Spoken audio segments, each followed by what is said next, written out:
അയവില്ലാതെ Israel Iran സംഘർഷം. ആക്രമണ പ്രത്യാക്രമണം ഇരു രാജ്യങ്ങളും ശക്തമാക്കിയിരിക്കുകയാണ്.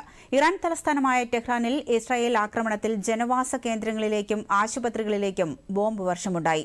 അതിനിടെ പശ്ചിമേഷ്യയിൽ സംഘർഷം രൂക്ഷമാകുന്ന സാഹചര്യത്തിൽ ടെഹ്റാനിൽ നിന്ന് ജനങ്ങൾ ഒഴിഞ്ഞുപോകണമെന്ന് ട്രൂത്ത് സോഷ്യലിലെ പോസ്റ്റിൽ യുഎസ് പ്രസിഡന്റ് ഡൊണാൾഡ് ട്രംപ് പറഞ്ഞു.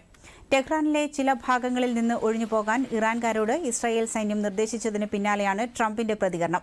ഇറാന്റെ ഔദ്യോഗിക ടിവി കേന്ദ്രത്തിലേക്കും തത്സമയ സംപ്രേഷണത്തിനിടെ ഉഗ്രസ്ഫോടനമുണ്ടാകുന്ന ദൃശ്യം പുറത്തുവന്നു.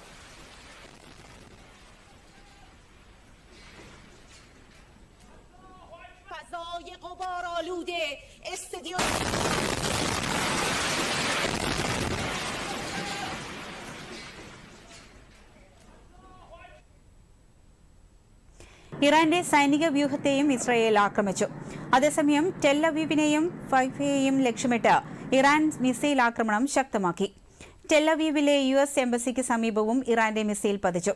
ടെല്ലവീവിന്റെ സൈനിക മേഖലയിൽ നിന്ന് സാധാരണക്കാർ ഒഴിഞ്ഞുപോകണമെന്ന് ഇറാൻ മുന്നറിയിപ്പ് നൽകി. ഇസ്രായേൽ ആക്രമണങ്ങളിൽ ഇതുവരെ 200-ലധികം പേർ കൊല്ലപ്പെട്ടതായി ഇറാൻ ആരോഗ്യ മന്ത്രാലയം അറിയിച്ചു. ഇസ്രായേലിൽ മരണസംഖ്യ 24 കടന്നു. അതിനിടെ ആക്രമണത്തെ നേരിടുന്നതിലാണ് ഇപ്പോൾ ശ്രദ്ധ കേന്ദ്രീകരിക്കുന്നതെന്നും ഇറാൻ വിദേശകാര്യമന്ത്രി അബ്ബാസ് അറക്ചി വ്യക്തമാക്കി.